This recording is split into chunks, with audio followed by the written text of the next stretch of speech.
आज मी खूप वर्षानंतर शिवसेना भवनमध्ये आलो. मला नवीन शिवसेना भवन मी पहिल्यांदाच बघतोय आणि माझ्या मनामध्ये कायमच्या कोरल्या गेलेल्या ज्या काही आठवणी आहेत त्या सगळ्या जुन्या शिवसेना भवनमधल्या आहेत.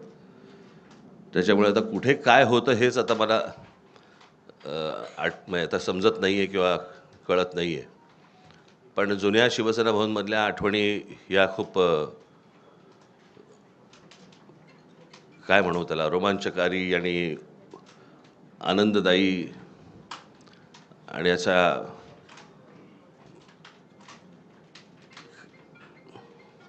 त्या आठवणींना म्हणजे मी तुमच्यावर जर बसलो तर इतक्या गोष्टी मला तुम्हाला सांगता येतील पूर्वीपासूनच्या. म्हणजे त्या 77 साली मला असं वाटतं शिवसेना भवन झालं आणि 77 सालीच त्यावेळेला ती जनता पक्षाचं सरकार आलं होतं आणि मग इथून तिकडे ती सभा ह्यांची आटपल्यानंतर इथे शिवसेना भवनवरती दगडफेक झाली होती. त्यावेळेला काय काय झालं तेव्हापासूनच्या त्या सगळ्या जुन्या आठवणी आहेत. पण आता मी त्या आठवणीमध्ये रमत नाही. आज इथे शिवशक्तीचा आज शिवसेना, महाराष्ट्र नवनिर्माण सेना आणि राष्ट्रवादी काँग्रेस यांचा मिळून एक संयुक्त जाहीरनामा इथे प्रकाशित आज तुमच्यासमोर करत आहोत. मला असं वाटतं आदित्य ठाकरे आणि अमित ठाकरे यांनी त्या दिवशी या जाहीरनाम्यामध्ये वचननाम्यामध्ये या काय गोष्टी आहेत हे मला असं वाटतं आपल्यासमोर त्या दिवशी सांगितलेल्या आहेतच. त्याच्यामुळे आता त्याच्यावरती परत किती चर्चा करायची हे मला असं वाटतं आपण त्या गोष्टींचा विचार करावा. या व्यतिरिक्त जर समजा आपल्याला काही इतर प्रश्न असतील मला असं वाटतं सन्माननीय उद्धव ठाकरे आपल्याशी बोलतीलच. परंतु त्यानंतर जे काही आपल्या मनामध्ये काही प्रश्न असतील ज्याची उत्तरं आम्ही देऊ शकत असू तर आम्ही जरूर देऊ. तर आम्ही जरूर देऊ. धन्यवाद.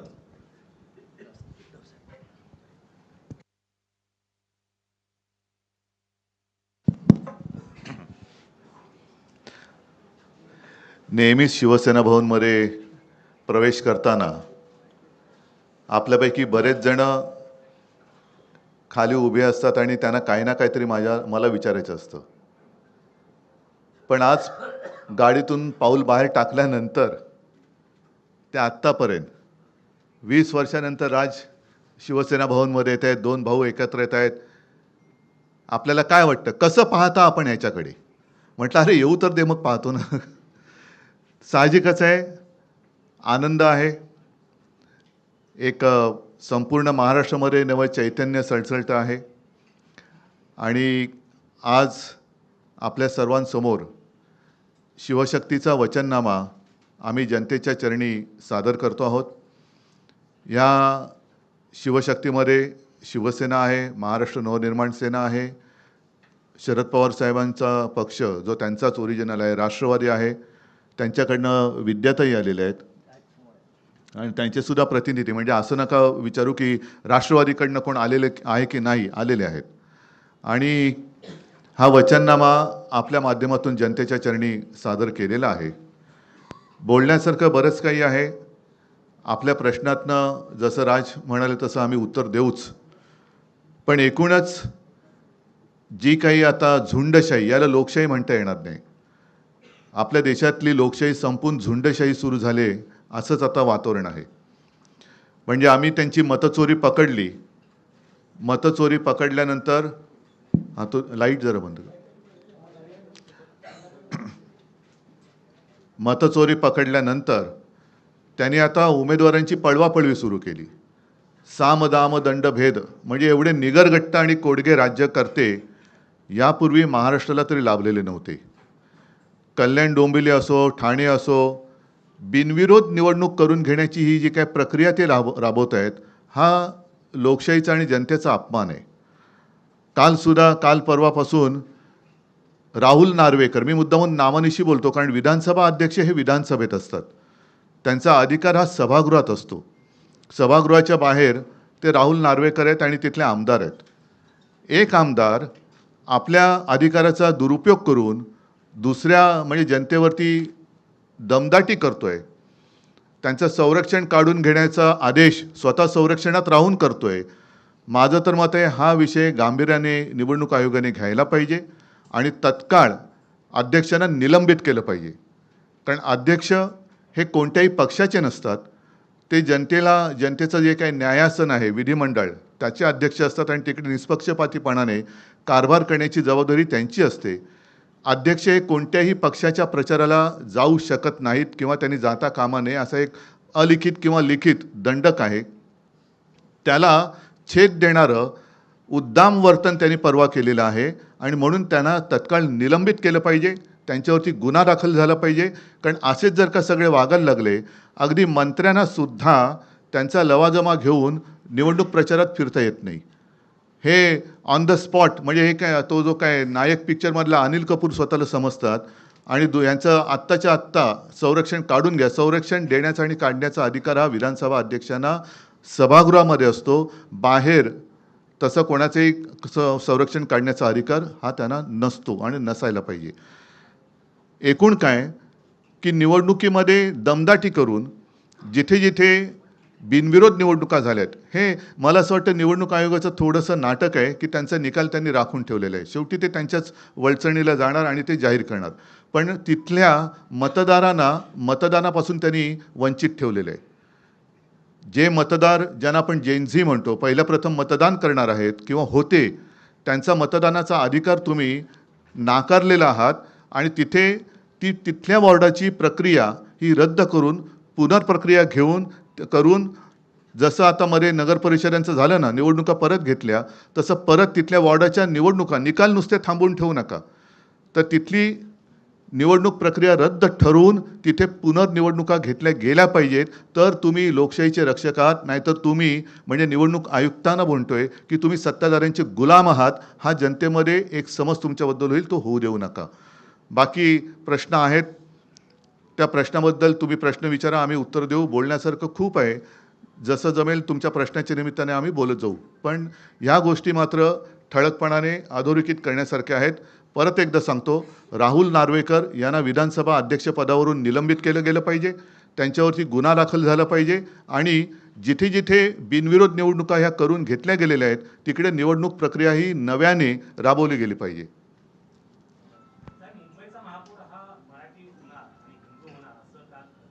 मला असं वाटतं की त्यांनी हा जो काही विचार सुरू केला, काल एक त्यांचा कुठला रे वरळीला डोम, तिथे सगळे डोमकावळे जमले होते आणि तिथे मी डोमकावळे एवढ्यासाठी म्हणालो, जे मराठी होणार हिंदू होणार म्हणतायत ते शिवसेनेतलेच बरेचसे गद्दार तिकडे गेले होते. ते कोण आहेत धर्माने? ज्यांना शिवसेनेने मोठं केलं ते धर्माने कोण आहेत? मुंबईचा महापौर हा मराठीच होणार. आत्तापर्यंत हा मराठीच शिवसेनेने महापौर केलेला आहे, पण भारतीय जनता पक्ष आमच्यासोबत असताना त्यांनी उपमहापौर काय केले होते हा त्यांनी स्वतःला प्रश्न विचारावा. मुख्यमंत्री असं म्हणतायत की त्यांनी महायुतीने केलेल्या प्रकल्पांचं श्रेय चोरलं जातंय आणि ते लोकांसमोर मांडलं जातंय. हा प्रश्न एक चांगला आहे. आम्ही साधी कामं केलेली आहेत. आम्ही मुंबईमध्ये 25 वर्ष खूपच साधी कामं केलेली आहेत आणि आम्ही ते होर्डिंगवरती दाखवतोय आता, होय हे आम्ही केलं. ह्याच्यामध्ये काय आहे की साधं कोस्टल रोडचं काम केलेलं आहे, साधं मध्यवैतरणा धरण बांधलेलं आहे, कोरोनामध्ये साधी कामं केलेली आहेत. त्यांनी आमच्या छोट्या कामांचं श्रेय घेण्यापेक्षा त्यांनी जी काही कामं केलेत, म्हणजे मोदीजींनी कैलास पर्वत बांधलेला आहे, स्वर्गातून गंगा त्यांनी आणलेली आहे, अरबी समुद्र मिंध्यानी केलेलं आहे, ही कामं त्यांची मागे पडत आहेत. तर आम्ही केले. आता म्हणजे मी येताना पाहिलं, जो रिगलच्या इथे हिंदू हृदय सम्राट शिवसेना प्रमुखांचा पुतळा आहे, जी जागा आम्ही सिलेक्ट केली, तो पुतळा माझ्या देखरेखीखाली तयार झाला, त्याचा संपूर्ण खर्च आम्ही केला, तेही श्रेय मिंदे घेतोय. तर आमची छोटी कामं आहेत, पण केवढी मोठी कामं तुम्ही केलेत. कैलास पर्वत मोदीजींनी बांधले, का नाही तुम्ही सांगत? गंगा मोदीजींनी स्वर्गातून आणली पृथ्वीवरती, हे तुम्ही का नाही सांगत? अरबी समुद्र देवेंद्र फडणवीस आणि मिंध्यानी केलं. ज्या अरबी समुद्रात शिवस्मारकाचं जलपूजन मोदीजींनी केलं होतं, ते पाण्यातलं शिवस्मारक काढणार कधी बाहेर? समुद्र मंथन हे सुद्धा त्यांनीच केलं होतं. त्याच्यामुळे समुद्रमंथन करून ते शिवस्मारक त्यांनी बाहेर आणावं, जसं अमृत आणलं तसं. आमची छोट्या कामाची काय तुम्ही श्रेय घेताय? ज्या वेळेला मुंबईमध्ये देवेंद्र फडणवीस किंवा एकनाथ शिंदे मिंध्याना कोणी ओळखत नव्हतं, तेव्हापासून कोस्टल रोडची प्लॅनिंग, त्याच्या आधी मिडल वैतरणा धरण, त्याच्यानंतर आम्ही हॉस्पिटल्स बांधलेली आहेत, अनेक सुविधा केलेल्या आहेत. ही छोटी छोटी कामं आहेत, त्यांनी केलेली मोठी कामं आहेत. परत एकदा सांगतो, मोदीजी कैलास पर्वत बांधलेला आहे, स्वर्गातून गंगा मोदीजीने आणली, अरबी समुद्र या मिंद्याने आणि गद्दारीने केलेला आहे निर्माण, तर ते श्रेय त्यांनी घ्यायला पाहिजे. सगळे विरोधक ईव्हीएम बद्दल शंका घेत होतात, पण आता बिनविरोधचा जो काही धडाका लावलेला आहे त्या संदर्भात सगळे विरोधक तुम्ही एकत्र येणार आहात का, किंवा काय कोर्टात जाऊन त्या संदर्भात कोर्टात जाऊन काय होणार आहे? विश्वास ठेवायचा तरी कोणावर? ही प्रक्रिया, म्हणून म्हणतो की निवडणूक आयोगामध्ये दम असेल तर त्यांनी नुसता निर्णय राखून नाही ठेवायचा तो. आणि महत्त्वाचा मुद्दा म्हणजे अर्ज भरताना ते जे सगळे आरोह होते, त्या आरोहचा टेलिफोनचा रेकॉर्ड काढा. कोणी कोणी त्यांना फोन केले होते ते काढा, का तोही रेकॉर्ड आता व्हिडिओच्या CCTV कॅमेऱ्याच्या फुटेजप्रमाणे नष्ट केलं आहे, तेही लोकांना कळू द्या. थांबा ना, राज. एका गोष्टीची मला असं वाटतं मी आठवण करून देणं खूप गरजेचं आहे, आणि की अशा प्रकारच्या बिनविरोध या स्थानिक स्वराज्य संस्थांच्या निवडणुकांमध्ये बिनविरोध असं पश्चिम बंगालमध्ये झालं होतं. त्या गोष्टींबद्दल कोर्टामध्ये, म्हणजे सुप्रीम कोर्टामध्ये भारतीय जनता पक्ष गेला होता. कळलं का? आता त्या पक्षाचं आत्ताच्या या महाराष्ट्रातल्या गोष्टींबद्दलचं काय म्हणणं आहे हे एकदा तरी सांगावं. म्हणजे पश्चिम बंगालमध्ये तुम्हाला चालत नाहीत आणि महाराष्ट्रामध्ये तुम्ही करतात. मला या सगळ्या गोष्टींमध्ये फक्त एकच सांगायचं आहे आपल्याला सगळ्यांना, आणि त्याही राजकीय पक्षांना पण मला हेच सांगायचं आहे की सत्ता, ह्या सत्तेचा अमरपट्टा घेऊन कोणीच आलेलं नाही आहे. आज तुम्ही ज्यावेळेला सत्तेमध्ये आलात त्यावेळेला काँग्रेसने हे केलं, काँग्रेसने हे केलं, काँग्रेसने असं केलं म्हणून आम्ही असं करतोय, असं ज्यावेळेला तुम्ही सांगता, उद्या जेव्हा तुम्ही जाल आणि तुम्ही जे पायंडे पाडून ठेवलेले आहेत त्याच्या दामदुपटीने ज्यावेळेला पुढे सुरू होईल त्यावेळेला कोणाकडे तक्रार करू नका. याचं कारण आत्ता आपण जे काय करतो आहोत, तर जर समजा त्यांना वाटत असेल की आम्ही सत्तेतनं कधीच बाजूला होणार नाही आहोत, तर आम्हाला असं वाटतं हा भ्रम त्यांचा दूर झाला पाहिजे. आणि उद्या ज्या वेळेला सत्ता परिवर्तन होईल आणि ज्या वेळेला दुसरे येऊन ज्यावेळेला याहून वाईट ज्यावेळेला होईल त्यावेळेला आपण काय करणार आहोत याचा विचार मला असं वाटतं सत्ताधाऱ्यांनी त्या वेळेला करणं गरजेचं असतं. आपण करत असलेली एखादी कृती आपण चुकीचे पायंडे पाडत नाही आहोत ना, याचं भान मला असं वाटतं राज्यकर्त्यांकडनं सुटलं की मग पुढे काय होतं हे आज आपण पाहतो आहोत. मला असं वाटतं जे राज्यामध्ये लोक आहेत त्यांनी या गोष्टींचा नीट विचार करणं आवश्यक आहे. आपण काय पसरवतोय, आपण काय टाकतोय या राज्यांमध्ये. मी गेले 10 वर्ष, अनेक वर्ष मी तुम्हाला सांगतोय की या महाराष्ट्राचं हे UP बिहार करतायत. उत्तर प्रदेश, बिहारमध्ये ज्या प्रकारचं राजकारण केलं जातं आहे त्या प्रकारचं राजकारण, महाराष्ट्र हा वेगळा सुसंस्कृत महाराष्ट्र आहे. मी नेहमी सांगतो की महाराष्ट्राने देशाला दिशा दाखवलेली आहे, आणि अशा परिस्थितीमध्ये महाराष्ट्राचं अशा प्रकारे वाटोळं करणं, महाराष्ट्रातल्या येणाऱ्या पुढच्या पिढ्यांचं वाटोळं करणं, महाराष्ट्रामध्ये जे येऊ इच्छितात राजकारणामध्ये त्यांची विचारसरणी बदलणं, हे मला असं वाटतं महाराष्ट्रासाठी आणि महाराष्ट्राच्या भवितव्यासाठी घातक आहे. ह्या सगळ्या गोष्टींचा विचार मला असं वाटतं राजकीय पक्षांनी करणं गरजेचं आहे. आज जर आपण ह्या गोष्टींना प्रोत्साहन दिलं तर पुढे आपल्या वाट्याला काय येणार आहे हे फक्त ओळखून घ्यावं.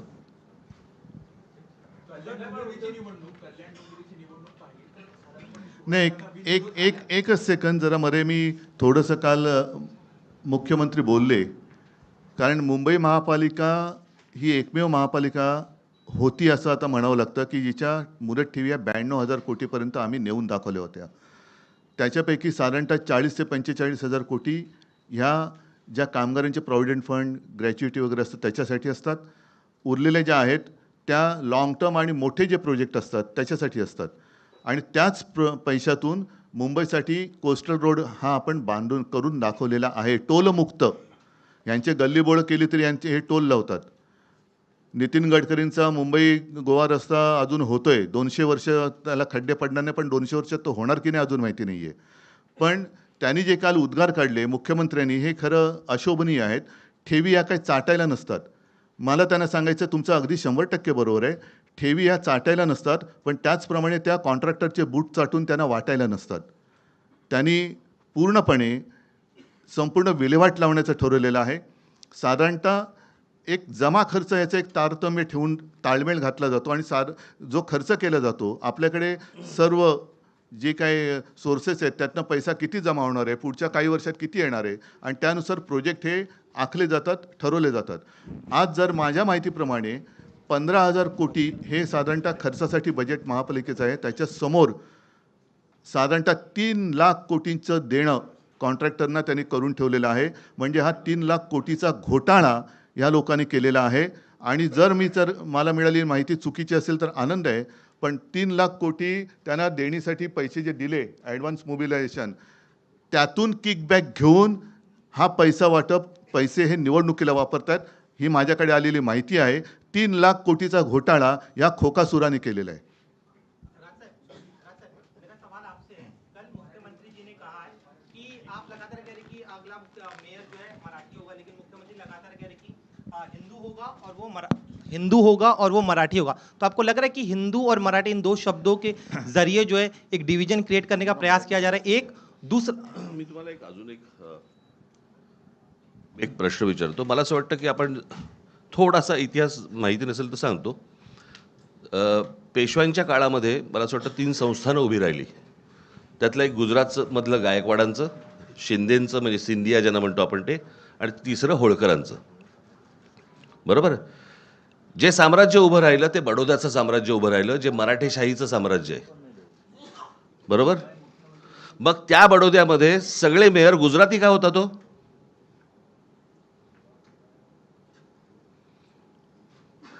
हा महाराष्ट्र आहे. महाराष्ट्रामधल्या प्रत्येक शहरामधला महापौर हा मराठीच होणार. इथे कसलं हिंदू मराठी करताय तुम्ही?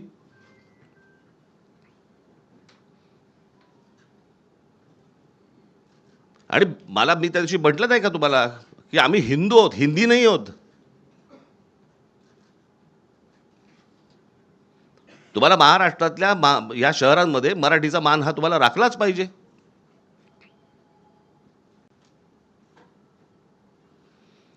त्याच्यामुळे आमचा जो महापौर होईल तो मराठीच होणार.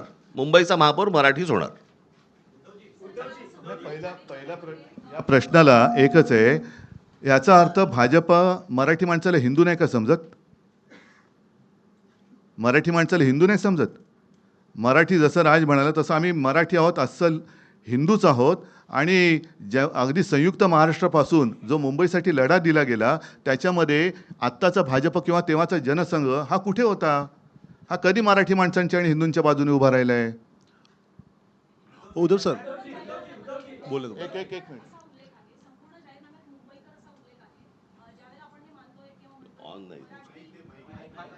नाही तो त्यांचा माईक आहे.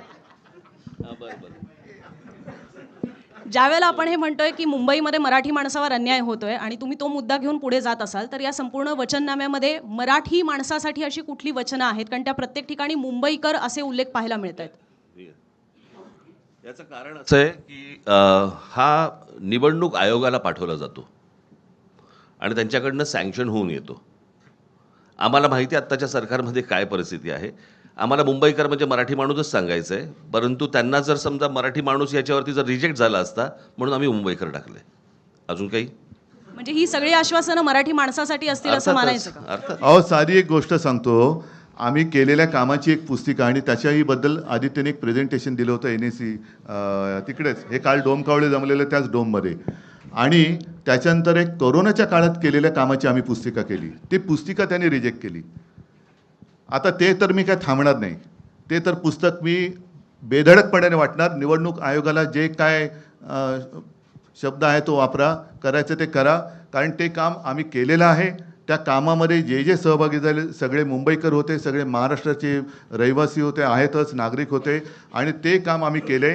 कारण निवडणूक आयोगाच्या परवानगीने आम्ही कोरोनाचं काम केलेलं नव्हतं. त्याच्यामुळे कोरोना काळामध्ये जिथे उत्तर प्रदेशमध्ये गंगेमध्ये प्रेतं वाहत होती, आता परत मग देवेंद्र फडणवीसांना विचारा ती प्रेतं कोणाची होती? हिंदूंची होती का मुसलमानांची होती? आणि त्या काळात आम्ही मुंबई मॉडेल हे जगभरामध्ये गाजलं. अगदी त्या WHOच्या अध्यक्षांनी सुद्धा त्याचं तारीफ केलेली सुप्रीम कोर्टाने केली, न्यूयॉर्क टाइम्समध्ये आलं. हे काम आम्ही म्हणजे हे काय अभिमान नाही, पण एक समाधान आहे की त्यावेळेला आपण हे काम करू शकलो. चीनमध्ये 15 दिवसात फील्ड हॉस्पिटल झालं, आपल्या मुंबईमध्ये 18 दिवसात झालं. हे आम्ही सांगणार. याच्यामध्ये निवडणूक आयोग आला तरी त्याला बाजूला सारून आम्ही करोनात केलेलं काम हे सांगणार. निवडणूक आयोगाने ते अडवण्याची हिंमत दाखवावी. सर एक प्रश्न असा आहे, इकडे बोलतोय, इकडे एक प्रश्न असा आहे की जो जाहीरनामा करत आहात त्यामध्ये जे विविध विकास कामं आहेत ते करणार असल्याचं सांगितलं जात आहे, परंतु मुंबई अधिनियम 1988 नुसार काही कामं जी आहेत ते ऑलरेडी महापालिकाच करत आहेत आणि जे काही नवीन कामं करायची आहेत त्यासाठी राज्य सरकार, केंद्र सरकार यांची परवानगी लागते. त्यामुळे तुमचं बहुमत आल्यानंतर जे विकासाची कामं सांगितली आहेत ती कशा प्रकारे होणार? कारण राजकारण आता कसं झालं आहे हे बघितलं आहे. राज्य सरकार किंवा केंद्र सरकारच्या परवानगीची गरज आहे. चांगल्या कामांना जी आम्ही चांगलं कामं करू इच्छितो, जी याच्यामध्ये दिलेली आहेत, त्याला केंद्र आणि राज्यांनी विरोध करावा.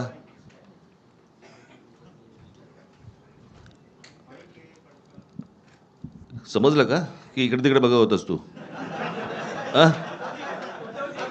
प्रश्न विचारता आणि इकडे तिकडे बघत बसता रे, स्वतःही ऐकत नाही.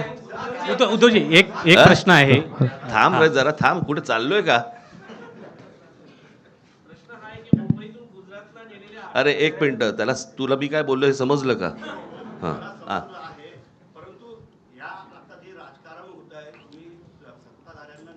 कोस्टल रोडचं डिझाईन परत ऐक ना, माझं तेच म्हणणं आहे, चांगल्या कामांना राज्य आणि केंद्र सरकारने नाकारत होत आहेत. पहिलं हे तुमच्यासमोरच येईल ना की आम्ही ह्या योजना करायचं म्हणतोय, ह्याच्यासाठी राज्याची किंवा केंद्राची परवानगी पाहिजे आणि हे नाही देत आहेत. कळलं? बघू. उद्धवजी, थांब ना जरा थांबा ना रे.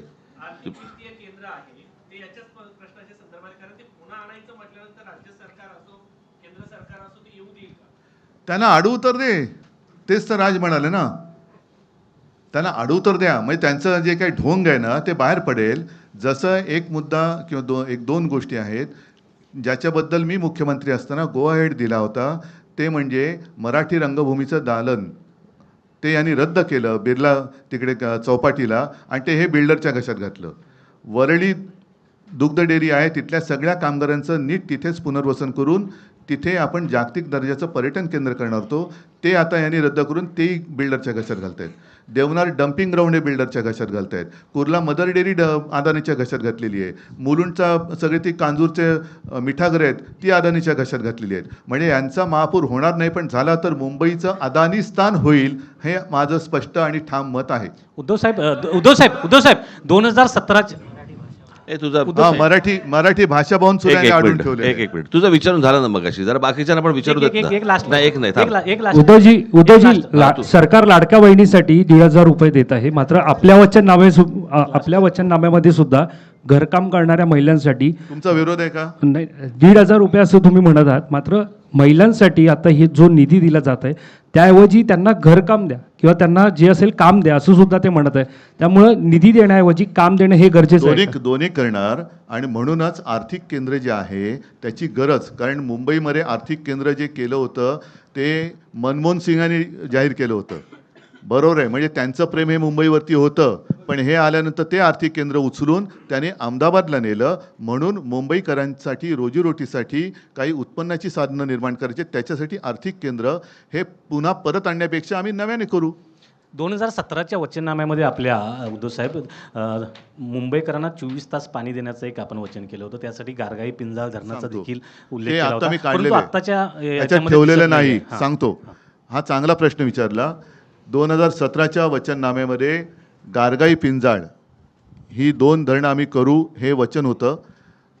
योगायोगाने म्हणा काही असेल, अनपेक्षितपणे 2019 साली मी मुख्यमंत्री झालो आणि त्याला चालना देण्यासाठी जेव्हा मी प्रेझेंटेशन घेतलं तेव्हा लक्षात आलं की तिथे गारगाई आणि पिंजाळ ही जर का आपल्याला तलाव किंवा धरणं करायची असतील तर किमान 5.5 ते 6 लाख झाडांची कत्तल करावी लागेल. कत्तल हा शब्द मी मुद्दामून वापरतोय कारण झाडांना सुद्धा जीव असतो, तर त्यांची कत्तल करावी लागेल. आणि ते बघितल्यानंतर मी थांबलो.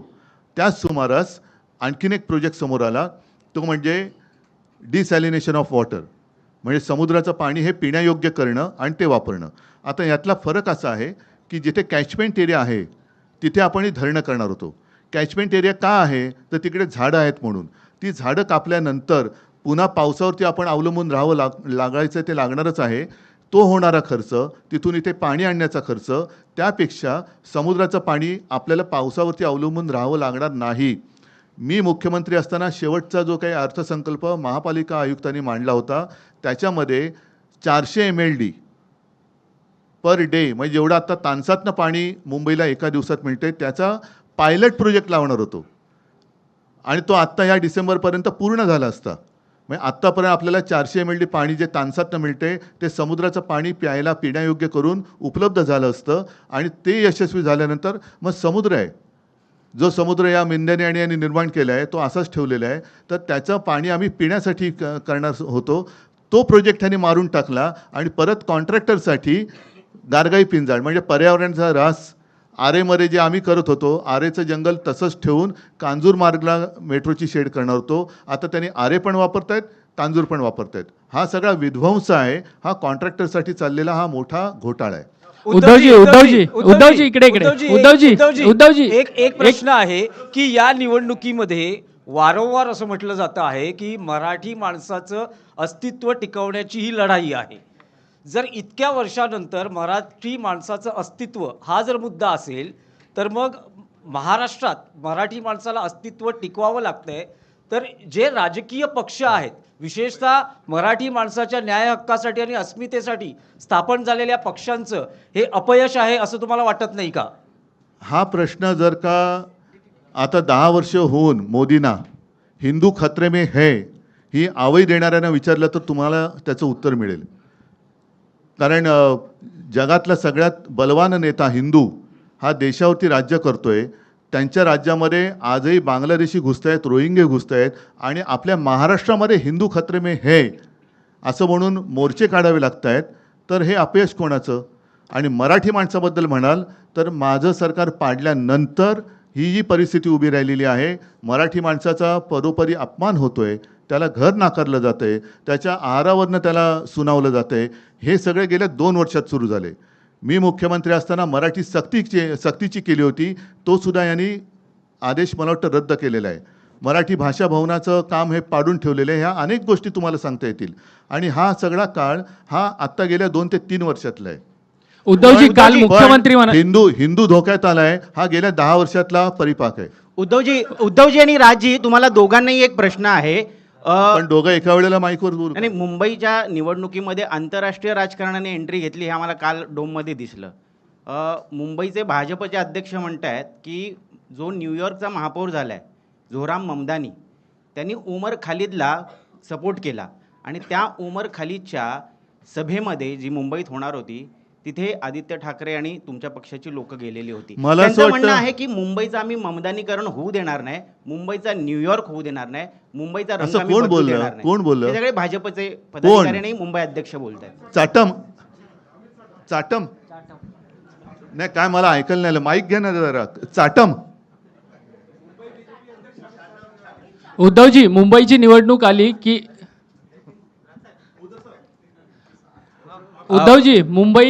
उद्धवजी मुंबईची निवडणूक आली की मुंबई तोडली जाणार अशी चर्चा सुरू होते. त्याबद्दल आपल्याला काय वाटतं असं मी आपल्याला विचारतो. याचं कारण म्हणजे काल मुख्यमंत्री म्हणाले की मी मुंबईत वरून डोळे फाडून बघितली कुठेही मला सरकलेली दिसली नाही आणि जे सातत्याने अशा पद्धतीचा प्रश्न उपस्थित करतात त्यांची बुद्धी सरकलेली आहे. मुंबईकर येत्या निवडणुकीत आणखीन काहीतरी त्यांचं फाडणार आहे. दुसरा मला राज ठाकरेंना एक प्रश्न विचारायचा आहे. राजसाहेब काल मुख्यमंत्र्यांनी थेट असं म्हटलेलं आहे की हिंदू हृदय सम्राट बाळासाहेब ठाकरे यांच्या कृतीचा जर वारसा कोणी चालवत असेल तर ते एकनाथ शिंदे चालवतात आहे. याबद्दल आपल्याला काय म्हणायचं आहे? ढाण्या वाघ असं देखील म्हणाले. राजसाहेबांकडून उत्तर अपेक्षित आहे. ठाण्या पण नाही तर ढाण्या कुठून येणार? मला उद्धव अरे थांब राजला विचारलं मी उत्तर देतो.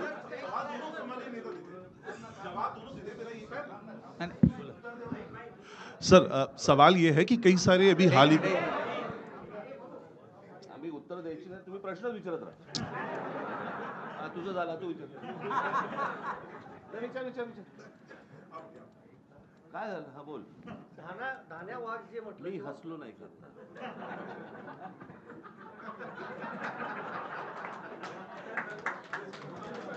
मी हसलो ना. बाईकवर असा मी तर शांतपणे हसलो. संजय राऊत जोरात हसले. हे त्याचं उत्तर. ते मागच्या थांब आता काय? ते आहे ना. ऐका, एकच विनंती आहे की ह्या सगळ्या फालतू विषयाचा मुंबईकरांच्या जीवनाशी काहीही संबंध नाही. त्याच्यामुळे माझं म्हणणं आहे की मुद्द्यावरती त्यांनी बोललं पाहिजे. आम्ही मुद्द्यावरती बोलतो. ममदानीबद्दल त्यांनी मोदींना विचारलं पाहिजे, कारण ते नवाज शरीफचा केक खाऊन आलेले. त्याच्यामुळे मोदी तिकडे जात येत असतात, आम्ही जात येत नाही आहोत. तर त्याचा आणि मुंबईशी काही देणं घेणं नाही आहे. मुंबईकरांसाठी आम्ही जे केलेलं आहे त्याच्यावरती बोला. ते जर काही करू शकत असतील तर त्याच्यावरती बोला. या फालतू बाष्पळ त्यांच्या प्रचारामध्ये मुंबईकरांना काही मिळणार नाही. उद्धव सर इसी सवाल मी एक प्रश्न तुम्हाला सगळ्यांना तुम्हालाच विचारतो. पुढे पण काय काय गोष्टी ऐकायच्या आहेत ना रे तुम्हाला? आज 4 काय 5 किती तारीख आहे आज? 4 तारीख आहे. अजून पुढे पण आहेत, पुढे सभा आहेत. सभांमधनं पण तुम्हाला अनेक गोष्टी ऐकायला मिळणार आहेत. एकाच पत्रकार परिषदेमध्ये सगळेच जर प्रश्न तुम्ही विचारायला लागलात, कशासाठी करताय ते? आज त्या वचननाम्याचं मला असं वाटतं आज जाहीर करणं होतं. तेवढ्यापुरता तो विषय ठेवा. बाकीच्या अनेक प्रश्नांची उत्तरं तुम्हाला मला असं वाटतं सभांमधनं मिळतील.